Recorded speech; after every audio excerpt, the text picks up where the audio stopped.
Shalom, Bapak Ibu Saudara-saudari terkasih dimanapun berada.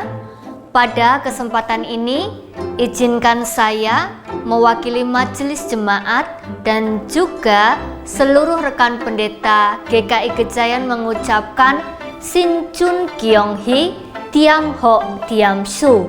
Selamat tahun baru, masuk musim semi, tambah kebahagiaan, tambah umur panjang. Mengapa selamat tahun baru masuk musim semi? Karena Imlek atau Xinjia menjadi tanda berakhirnya musim dingin masuk ke musim semi yang ditandai dengan bermekarannya bunga Meihua. Xinjia biasanya menjadi saat yang dinantikan oleh setiap orang yang merayakannya. Karena Xinjia menjadi kesempatan untuk keluarga berkumpul bersama, untuk keluarga makan bersama, dan biasanya ada satu sesi yang paling dinantikan, yaitu sesi pembagian angpao yang biasanya ini ditunggu-tunggu oleh anak-anak atau cucu-cucu yang belum menikah. Tetapi bagaimana dengan Xinjia tahun ini?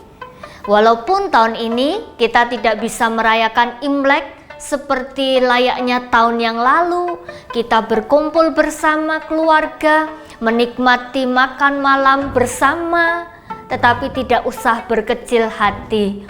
Karena walaupun kita tidak dapat bertemu, kita tidak dapat bertatap muka, kita tidak dapat berkumpul bersama-sama, tetapi kita tetap masih bisa merayakan Xinjia dengan saling mendoakan. Orang tua mendoakan anak cucunya, anak cucu mendoakan orang tua. Kita bisa saling mendoakan keluarga yang jarang bertemu. Kita bisa saling mendoakan keluarga dan sesama yang saat ini sedang mengalami pergumulan. Kita bisa saling menguatkan satu dengan yang lainnya. Saudaraku, sekalipun kita belum tahu apa yang akan terjadi di depan sana, namun mari dengan penuh keyakinan, dengan iman di dalam Tuhan Yesus, kita sambut tahun yang baru ini dengan penuh syukur. Kita sambut tahun yang baru ini dengan optimis dan percaya bahwa tangan Tuhan senantiasa menjaga, melindungi, memelihara, dan memberkati setiap langkah kehidupan kita. Tuhan Yesus memberkati.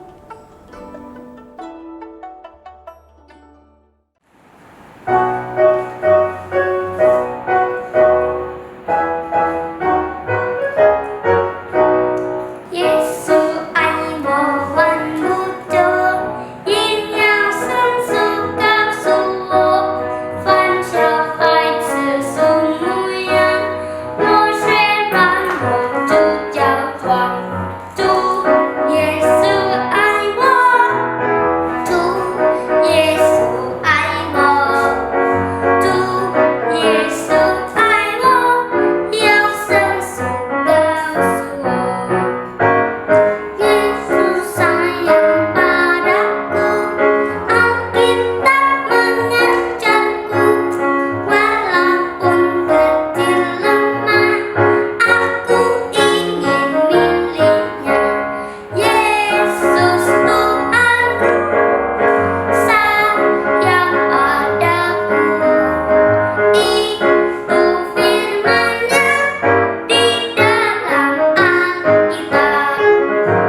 Hai teman-teman, namaku Koko. Aku punya seorang adik namanya Memei. Kemarin aku masih punya Engkong dan Popo. Tapi mereka sudah pergi ke surga karena COVID. Mama dan papaku juga kena COVID. Tapi sekarang mereka dirawat di rumah sakit. Jadi saat ini Koko harus melindungi Memei karena dia adalah adik Koko satu-satunya. Teman-teman, ada nggak yang mau bantu Koko menghibur Memei? Karena sekarang ini dia sangat sedih. Koko,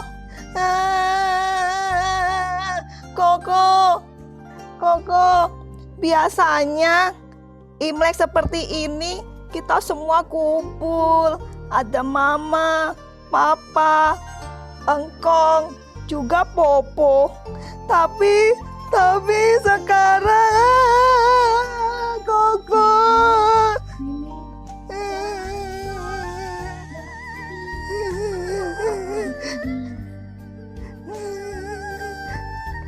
Meme sedih, Koko. Dan Meme marah sama Tuhan. Kenapa orang yang Meme sayang harus meninggal? Mama papa juga masih dirawat di rumah sakit. Semua karena COVID. Ini tidak adil, Koko. Pokoknya mulai sekarang Meme nggak percaya lagi sama Tuhan. Dan Meme sudah nggak mau berdoa lagi.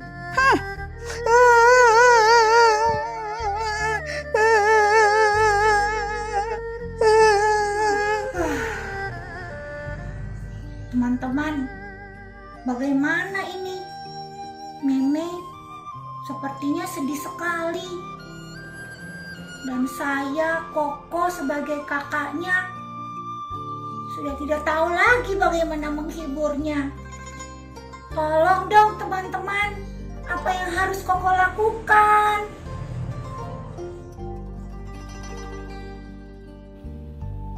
Hari ini kan Imlek, kasih angpau aja, pasti Meme suka.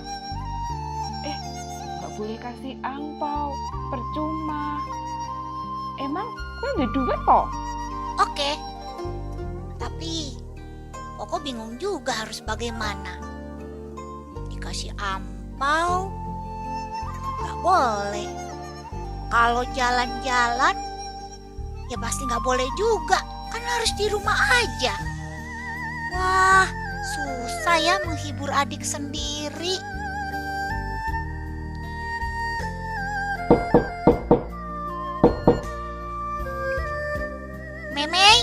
Memei, tolong dong. Dilihat, sepertinya ada yang datang loh. Malas ah. Meme nggak mau ngapa-ngapain. Meme capek. Koko aja yang buka pintu. Masih kesel ini.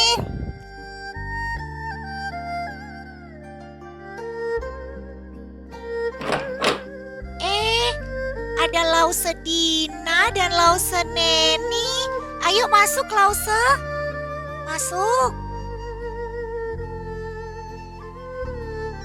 Salam Koko, apa kabar? Shalom juga Lause. Ya beginilah Lause. Lause kan sudah tahu, sudah dengar sendiri. Popo sama Engkong sudah gak ada lagi. Sekarang Mama sama Papa juga lagi di rumah sakit, Lause. Iya, betul. Lause juga mendengar itu. Oh iya, mana ini Meme? Kok nggak kelihatan? Ntar ya Lause, aku panggilkan. Mei, ayo. Kesini Mei. Halo Meme, apa kabar? Kok kelihatan sedih? Ya, begitulah Lause, Meme memang lagi sedih. Syukur-syukur Meme mau bersama-sama kita, Lause. Iya, Lause udah mendengar. kalau papa mama masih dirawat di rumah sakit. Jangan sedih ya Meme ya. Tuhan Yesus selalu ada bersama kita. Tuhan Yesus setia terus menemani Koko Meme di rumah maupun papa mama di rumah sakit. Kita doakan terus supaya papa mama segera sehat.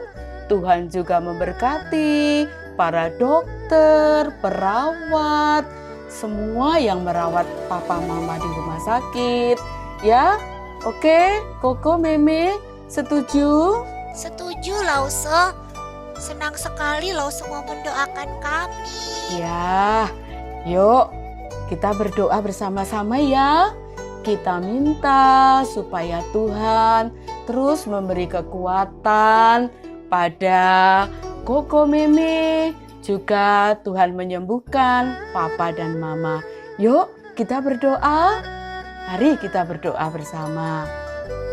Tuhan Yesus, kami mengucap syukur sebab Tuhan adalah Allah yang setia.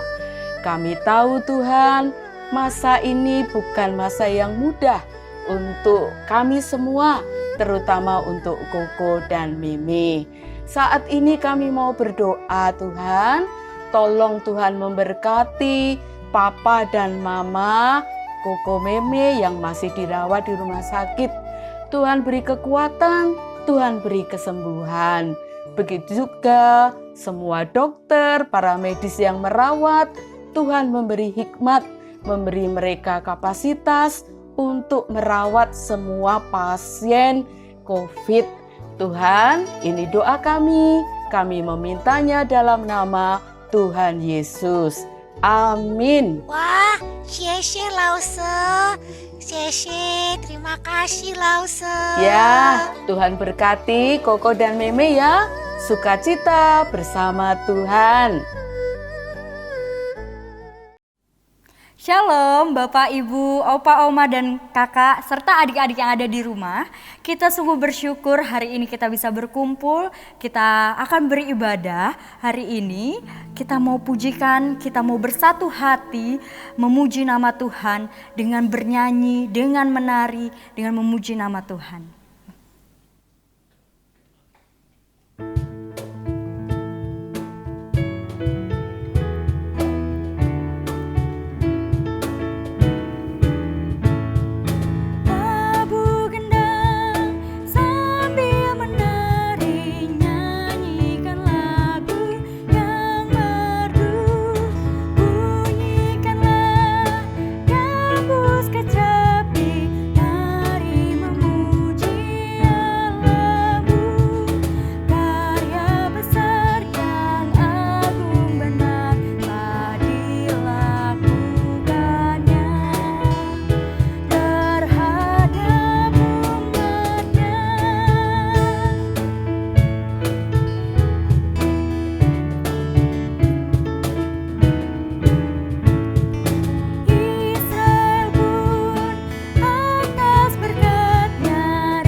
Mari bersama-sama kita memulai ibadah ini dengan pengakuan. Pertolongan kita adalah di dalam nama Tuhan yang menjadikan langit dan bumi, yang kasih setianya tetap untuk selama-lamanya, yang memelihara umat manusia di tengah pergumulan dan goncangan kehidupan.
kasih karunia dan damai sejahtera dari Allah Bapa kita dan dari Tuhan Yesus Kristus menyertai kita sekalian.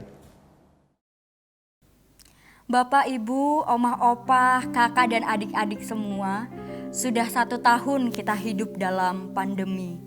Mungkin kita sudah beribu-ribu kali mempertanyakan Tuhan tentang kapankah pandemi ini akan berakhir, atau apakah harapan hidup ini sebenarnya masih ada.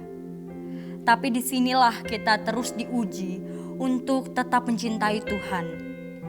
Karena mencintai bukanlah tentang memberikan yang terbaik dalam kelebihan, tetapi memberikan yang terbaik dalam kelemahan. Mari semuanya kita masuk ke dalam penyembahan yang lebih lagi.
Kita mau nyanyi sekali lagi, kita mau bilang, aku mau cinta Yesus selamanya.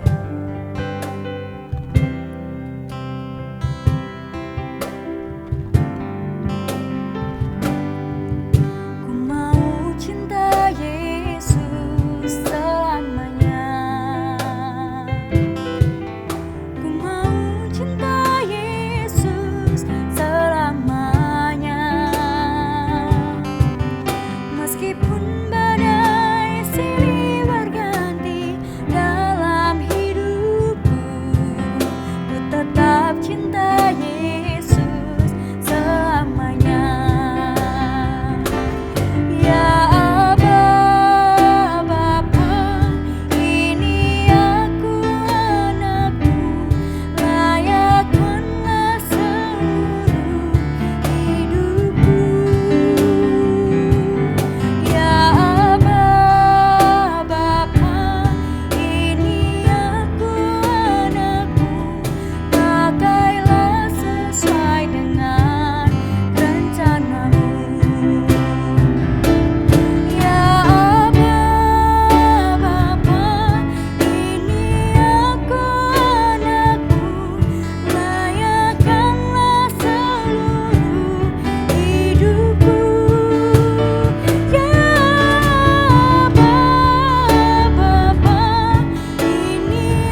Saya mau menyapa secara khusus untuk adik-adik yang ada di rumah yang hari ini beribadah bareng sama mama papahnya, mungkin sama oma opahnya di rumah. Halo, bagaimana kabarnya? Mungkin udah bosan di rumah, tapi gak apa-apa. Kita semua harus menjaga juga kesehatan kita dengan tetap di rumah, ibadah di rumah. Nah, kalau tadi kita sudah bicara soal bagaimana kita mencintai Yesus, kita juga harus percaya bahwa Yesus juga mencintai kita. Mari kita semua bernyanyi kali ini dengan lagu anak-anak. Kita mau bersatu hati, kita bernyanyi.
Mari kita bersatu di dalam doa.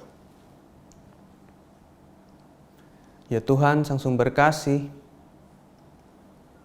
melalui doa ini kami menyadari betul bahwa selama 1 minggu berlalu, kami banyak melakukan kesalahan-kesalahan yang mungkin kami sengaja maupun yang tidak kami sadari kami lakukan.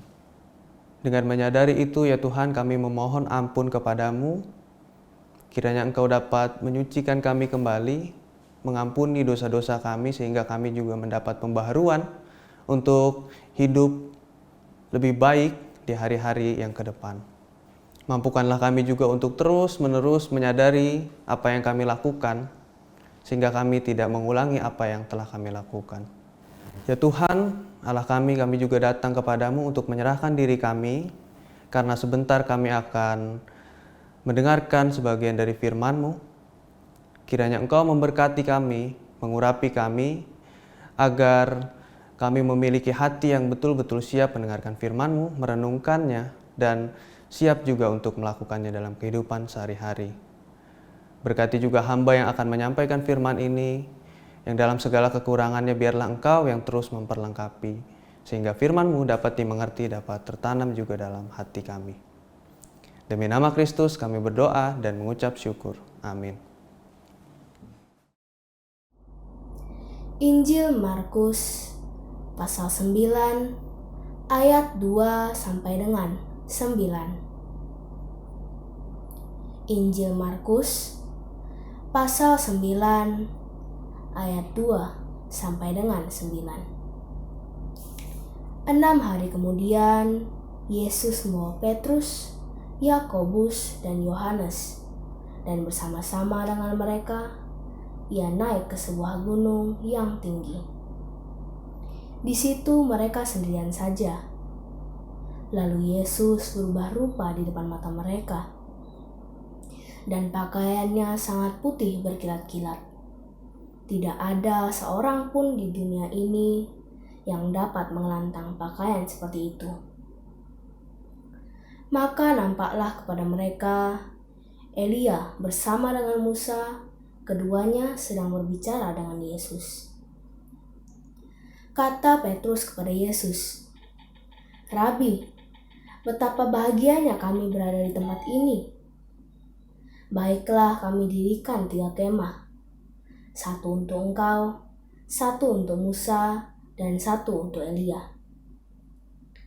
Ia berkata demikian sebab tidak tahu apa yang harus dikatakannya, karena mereka sangat ketakutan. Maka datanglah awan menaungi mereka, dan dari dalam awan itu terdengar suara, "Inilah anak yang kukasihi, dengarkanlah dia." Dan sekonyong-konyong waktu mereka memandang sekeliling mereka, mereka tidak melihat seorang pun lagi bersama mereka, kecuali Yesus seorang diri.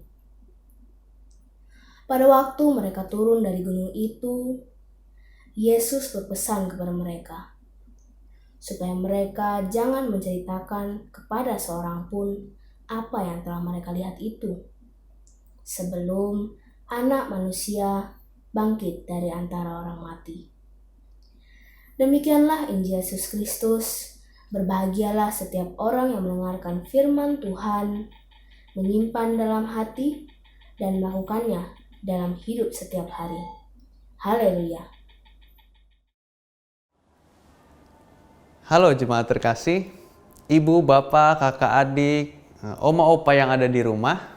Pada hari ini, pada minggu ini kita memasuki minggu yang istimewa. Namanya adalah Minggu Transfigurasi. Apa sih transfigurasi itu? Temennya Transformers ya? Wah, kayaknya kakak dan adik di rumah lebih tahu Transformers ya daripada transfigurasi. Atau malah transfigurasi itu temannya Transmart atau Trans Jogja ya? Bukan, tenang. Nggak ada hubungannya kok. Jadi apa sih sebenarnya transfigurasi itu? Nah, mari kakak adik semua, bapak ibu, oma opa kita belajar sedikit ya. Transfigurasi itu berarti perubahan wujud Yesus yang nyata dan dapat dilihat oleh para murid, yang bisa dilihat oleh para murid. Meskipun perubahan itu, perubahan fisik itu, perubahan badan itu hanya berlangsung sebentar saja. Peristiwa itu mau negesin ke kita semua bahwa ada sisi kemuliaan Yesus gitu. Ya, peristiwa itu mau nunjukin kalau Yesus tuh bukan kaleng-kaleng. Ia bersebelahan sama 2 orang hebat yang bagi umat Yahudi itu orang-orang top. Dan Yesus ada di antara mereka sambil bajunya itu memancarkan cahaya terang gitu, cahaya kemuliaan. Nah, hal itu mau menunjukkan dan mau menegaskan kalau Yesus itu, Tuhan Yesus itu bukan cuman seorang guru ataupun orang bijak yang suka ceramah gitu. Tapi Yesus itu, dia itu Mesias yang penuh kuasa dan penuh kemuliaan. Nah, terlebih lagi kalau kita mengingat peristiwa transfigurasi ini terjadi di tengah pemberitaan Yesus tentang kesengsaraan yang bakal ia segera hadapi. Ini menjadi semacam pertanda gitu, sebuah pemantapan bahwa Yesus akan segera menjalankan tugas penyelamatan yang mulia itu, dan kemuliaan itu dia capai lewat jalan penderitaan dan kerendahan yang dia beritakan. Ya, tepat dengan menderita sengsara dan mati untuk menebus dosa manusia. Itulah kemuliaannya. Nah, yang unik dari perenungan ini adalah ketika kita melihat bagian firman Tuhan di Markus ini, lalu kita melihat respon dari atau balasan dari para murid-murid itu yang ada. Mereka itu seakan masih terjebak dalam konsep Mesias versi Yahudi, yaitu Mesias sebagai sosok yang hebat, yang membawa bangsa Israel pada pembebasan dan kesejahteraan hidup aja. Hal itu bisa kita lihat dari Petrus nih yang spontan gitu. Petrus spontan hendak mendirikan tenda yang seakan menyetujui kalau konsep Mesias Yahudi yang penuh kehebatan dan keagungan itu, sehingga perlu untuk ditanggap gitu. Yesus dan Musa dan Elianya itu perlu ditanggap di tenda-tenda itu. Juga kita bisa melihat respon-respon unik itu waktu Yesus bilang, tolong ini dirahasiakan ya sampai anak manusia bangkit dari antara orang mati. Tapi di ayat ke-11 kita bisa lihat kalau murid-murid itu malah bergosip, malah gibah, malah mempersoalkan tentang apa yang dimaksud dari kebangkitan orang di antara orang mati gitu. Mereka masih bingung bertanya-tanya apa maksud dari bangkit di antara orang mati, dari antara orang mati. Hal itu kan menandakan kalau murid-murid itu tidak punya bayangan bahwa Yesus sebagai Mesias adalah orang yang akan menderita mati untuk menebus dosa manusia, yang kemuliaannya justru terletak pada jalan penderitaannya itu. Demikianlah kiranya peristiwa transfigurasi itu, peristiwa perubahan wujud Yesus tadi itu, hendak menekankan bahwa kemuliaan Yesus sebagai Kristus tidaklah terlepas dari kerendahan dan penderitaannya menyelamatkan manusia dari hukuman dosa. Jadi bukan semata-mata dengan iming-iming kesejahteraan atau kebebasan, tapi memang kemuliaannya itu ada pada penderitaannya, ada pada kerendahan hatinya, kerendahan dirinya untuk menyelamatkan manusia dari hukuman dosa. Nah, kesadaran akan keselamatan dan kuasa kabar baik itu nampaknya lebih bisa dipahami oleh Paulus ketimbang murid-murid yang baru saja saya jelaskan gitu. Dan Paulus itu bisa kita lihat keyakinannya yang begitu kuat, nggak kayak murid-murid itu, yang tertulis dalam surat-suratnya ke Korintus salah satunya. Ia tengah berada dalam posisi yang tertekan, berada dalam pengalaman-pengalaman dan ancaman-ancaman sebagai pemberita Injil ya. Diancam untuk dibunuh, diusir, untuk dikucilkan. Tapi justru dengan tegar si Paulus ini, Bapak Paulus ini, dia yakin menghadapi itu semua. Ia yang menyadari dan mengimani peristiwa kematian dan kebangkitan sebagai peristiwa kemuliaan itu, berusaha buat betul-betul menghayati bahwa berharga sekali peristiwa penyelamatan dari Allah itu. Berharga sekali peristiwa kematian Yesus, pengorbanan Yesus itu yang akhirnya menghasilkan kemuliaan itu. Dan akhirnya begitu berharganya pengorbanan Allah itu membuat dia menjadi semangat akhirnya untuk memberitakan Injil meskipun berada dalam tekanan-tekanan itu. Dia nggak dipercaya sama orang-orang di Korintus, tapi dengan keyakinannya, dengan ketekunannya dia terus menulis pesan-pesan, pengajaran-pengajaran kepada orang-orang di Korintus. Meskipun diancam, dia terus memberitakan Injil dan menghadapi tugas pemberitaan Injil itu dengan strong. Nah, kalau begitu, coba mari kita semua merenungkan bersama-sama.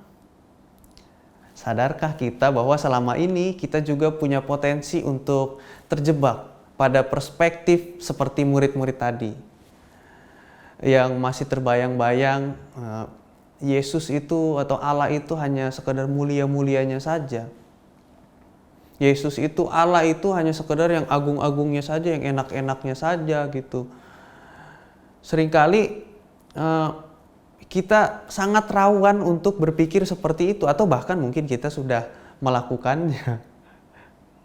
Seringkali memang kemuliaan Allah menyilaukan mata kita, membuat kita berpikir seolah Allah itu yang mulia-mulianya saja itu tadi, yang hebat-hebatnya aja, bahkan yang menyenangkan-menyenangkannya aja, kemahakuasaannya sebagainya. Tapi sadarkah kita kalau kemuliaannya itu justru terletak pada penderitaan dan kerendahannya itu? Justru kerendahan hati Yesus untuk menempuh jalan penderitaanlah yang akhirnya membawa kemuliaan itu. Jadi paradoks. Kemuliaan itu justru ada di tengah-tengah penderitaan Yesus, karena dari penderitaan itu kemuliaan itu menjadi nyata. Ia menolak jalan penuh kemewahan. Yesus itu tidak menempuh jalan yang mewah dan menjadi pribadi yang diktator misalnya, atau menjadi pribadi yang bosi, mengatur-atur bangsa Israel supaya terbebas dari penjajahan. Melainkan Yesus menjadi pribadi yang hidup bersahaja serta sederhana, bahkan hingga rela menderita, disiksa, dan mati untuk manusia. Jalan seperti itulah yang Yesus tempuh, yang akhirnya membuat kemuliaannya nyata dan menginspirasi itu tadi Paulus untuk terus hidup dan berjuang memberitakan Injil. Nah, di masa pandemi ini kita mengalami masa-masa yang sulit ya. Ibu bapak, oma opa mungkin lebih paham betapa sulitnya itu, karena teman-teman, adik-adik, kakak-kakak yang ada di rumah mungkin sibuk memikirkan sekolah online dan lain sebagainya, tapi orang tua memikirkan keuangan dan lain sebagainya.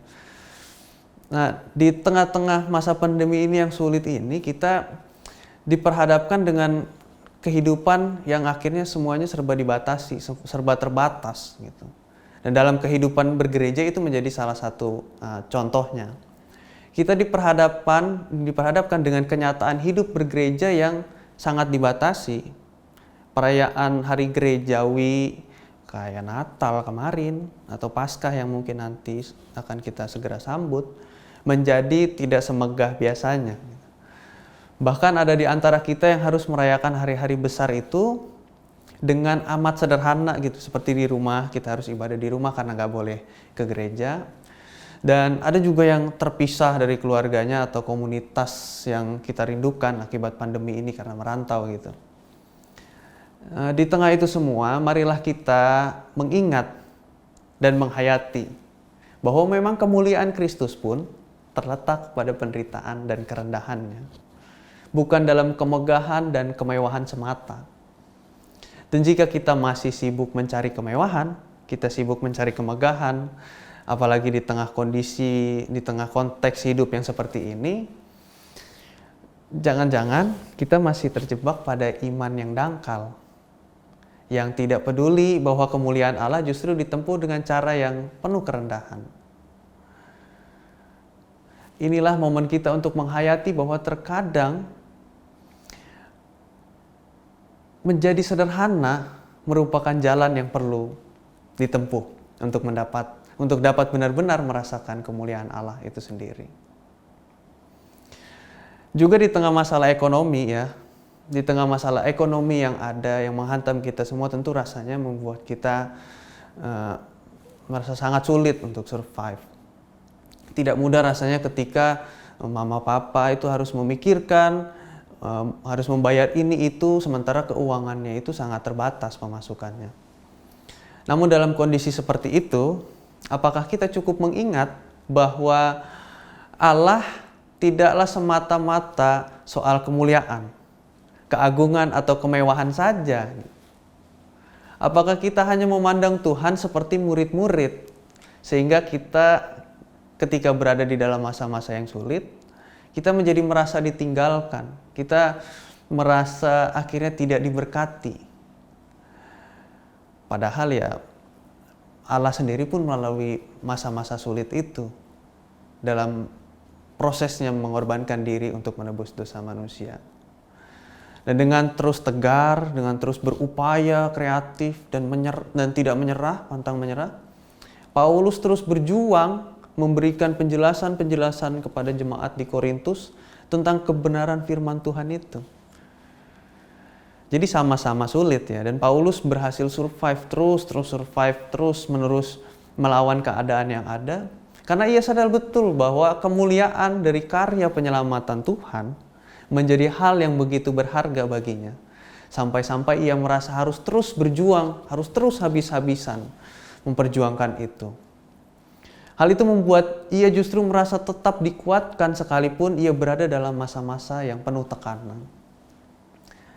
Dan kembali lagi kita mempertanyakan diri kita, apakah kita cukup punya kebesaran hati untuk menghayati seperti itu juga di masa-masa kesulitan ekonomi ini. Apakah kita cukup memahami bahwa keselamatan dari Allah adalah pengorbanan besar Allah yang harusnya menguatkan kita menghadapi sulitnya kehidupan? Maka marilah kita menghadapi kesulitan yang ada, termasuk kesulitan ekonomi, dengan menghayati Tuhan secara demikian. Adik-adik, kakak-kakak juga yang ada di rumah yang sedang berjuang dalam masa-masa studi yang serba online itu, yang mungkin membosankan, mungkin melelahkan, harus menatap layar segala macam. Ayo kita sama-sama menghayati kalau dalam kesulitan-kesulitan itu pun Tuhan terus ada mendampingi kita semua. Tuhan tidak meninggalkan kita, Tuhan bahkan menganugerahkan keselamatan yang bisa membuat kita harusnya tetap bersyukur dan terus berusaha melakukan yang terbaik. Sama seperti Pak Paulus tadi, sama seperti Bapak Paulus, Rasul Paulus. Kalau Bapak Paulus, Pendeta GKI Gejayan. Dan di tengah masa-masa sulit itu, marilah kita semua mengupayakan yang terbaik. Dan percaya, sambil juga kita percaya ya, bahwa Tuhan itu selalu menyertai. Dan bahkan telah memberikan yang terbaik untuk kita. Amin. Mari kita berdoa. Ya Tuhan, Allah yang penuh dengan kebijaksanaan, kami begitu bersyukur ketika kami diingatkan untuk menghayati bahwa kemuliaan-Mu tidaklah terlepas dari penderitaan yang ada, sehingga harusnya mengingatkan kami juga untuk terus semangat di tengah-tengah tekanan yang ada. Kami bersyukur ya Tuhan, Engkau mengingatkan hal itu karena memang kesulitan itu mungkin tengah kami hadapi, dan kiranya firman-Mu ini dapat benar-benar menguatkan kami menapaki hari-hari ke depan. Mampukanlah kami juga untuk terus menghayati kehadiran-Mu dalam setiap momen-momen tersulit kami bahkan. Mampukanlah kami untuk terus mampu juga mengandalkan diri kami dan percaya bahwa Engkau tidak pernah meninggalkan kami. Demi nama Kristus kami berdoa dan mengucap syukur kepadamu. Amin. Jemaat yang terkasih, mari kita kembali mengikrarkan pengakuan iman rasuli kita dengan memujikan dari Kidung Jemaat 280, Aku Percaya.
Jemaat sekalian, mari kita bersatu di dalam doa syafaat kita. Ya Tuhan, Sang Sumber Kehidupan, pada kesempatan ini kami hendak menyampaikan doa syafaat kami, karena kami mengingat ada banyak saudara-saudara kami, orang-orang terkasih kami yang sedang mengalami bencana. Ya Tuhan, begitu pedih hati kami menghadapi kenyataan seperti itu, namun kiranya ya Tuhan, Engkau dapat memberikan penghiburan, Engkau dapat memberikan penguatan bagi saudara-saudara kami yang tengah berada dalam bencana. Mampukanlah kami juga menjadi orang-orang yang menghibur, yang membantu saudara-saudara kami itu agar terus dapat merasakan sukacita dan kasih setiamu melalui kami. Kami juga teringat ya Tuhan untuk adik-adik, untuk kakak-kakak, untuk teman-teman, rekan-rekan keluarga yang sedang berada dalam masa pendidikan yang harus ditempuh dengan pendidikan online. Dalam kepenatan, dalam kebosanan, kiranya Engkau terus memberkati mereka semua ya Tuhan, agar terus dapat mengupayakan yang terbaik bagi pendidikannya, juga bagi masa depannya, sehingga yang diusahakan dapat menghasilkan juga hasil-hasil yang terbaik bagi dirinya sendiri. Kami berdoa juga ya Tuhan, mengingat ada banyak sekali pergumulan yang tengah dihadapi oleh gereja GKI Gejayan ini, juga bahkan dialami oleh gereja-gereja yang ada di Indonesia. Dalam masa pandemi ini ya Tuhan, kiranya Engkau terus memberkati gereja-gereja agar terus dapat bertahan, agar terus dapat mengupayakan dan memberikan yang terbaik, terus dapat mengambil keputusan-keputusan yang bijaksana dan memperhatikan banyak-banyak aspek dalam kehidupan, khususnya dalam kesehatan di masa pandemi ini. Kiranya Engkau terus merawat gereja-gereja ini agar terus dapat menjadi berkat bagi orang-orang di sekitar. Juga ada banyak sekali pergumulan mungkin dalam pekerjaan, dalam jodoh, dalam urusan-urusan yang mungkin tidak bisa disebutkan satu persatu. Namun kiranya Tuhan Engkau Maha mendengar, Engkau Maha tahu, dan biarlah Engkau memampukan kami, memampukan saudara-saudara kami yang mungkin dalam masalah-masalah itu, agar dapat benar-benar memahami maksud-Mu, agar dapat memahami bagaimana cara-Mu menjawab doa-doa kami ini. Biarlah kehendak-Mu yang terjadi ya Tuhan atas masalah-masalah itu dan pergumulan-pergumulan itu. Dan kami hanya menyerahkan diri kami sepenuhnya ke dalam tangan-Mu. Demi nama Kristus, mampukanlah kami. Amin. Jemaat yang dikasihi Tuhan, mari kita memberikan ungkapan syukur kita melalui persembahan yang akan kita kumpulkan bersama. Sambil mengingat nats persembahan kita dari 1 Tawarikh 16 ayat 29 yang demikian bunyinya.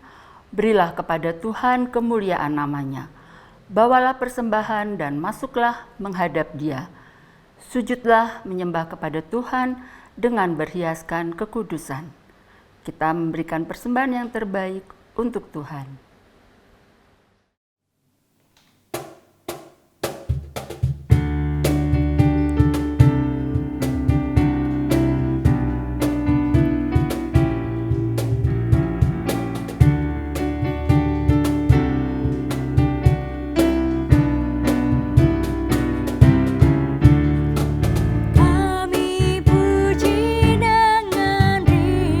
Di Kau Allah yang besar.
Jemaat yang terkasih, mari kita berdoa untuk persembahan kita.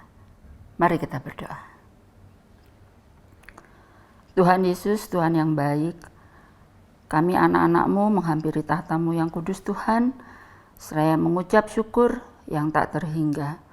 Kasih dan penyertaan Tuhan tidak pernah berkesudahan di dalam hidup dan kehidupan kami. Tuhan, ketika kami masih dalam suasana pandemi COVID-19 ini Tuhan, begitu banyak kesulitan, kekhawatiran yang kami rasakan. Tetapi kasih Tuhan tetap nyata pada kami, hingga hari ini kami dalam keadaan sehat, bahkan hingga saat ini kami tetap boleh memuji dan memuliakan Tuhan. Ya Allah Bapa, saat ini kami hendak mengucap syukur melalui persembahan yang sudah kami kumpulkan. Tuhan, berkati persembahan kami, kuduskan persembahan kami, sehingga layak di hadapan-Mu, dan berkenan untuk menjadi pekerjaan pelayanan di gereja kami di sini. Tuhan, berkati kami yang mengelola persembahan ini, beri kami rasa takut dan tanggung jawab, untuk kami boleh mengelola dengan baik seturut kehendak-Mu. Dan Tuhan, terlebih dari semuanya, pakailah hidup dan kehidupan kami sebagai persembahan yang harum dan benar di hadapan Tuhan. Kasih Tuhan yang senantiasa nyata, memberkati kami untuk kami boleh menjadi berkat bagi banyak orang. Di dalam nama Tuhan kami Yesus Kristus, kami berdoa dan mengucap syukur. Amin. Mari Bapak Ibu dan semuanya kita kembali kepada kehidupan kita masing-masing. Apa yang sudah kita dengar hari ini, mari kita melakukannya, bukan hanya mendengar. Salah satu kutipan yang mungkin bisa saya bagikan adalah seorang Kristen sebenarnya tidak benar-benar percaya pada kekuatan doa, tetapi percaya pada kekuatan Tuhan itu sendiri, dan oleh karena itu kita berdoa. Mari kita terus mengingat nama Yesus dalam kehidupan kita.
Jemaat terkasih, bersama Tuhan, mari kita kembali ke dalam kehidupan kita untuk menjadi terang dan garam dunia.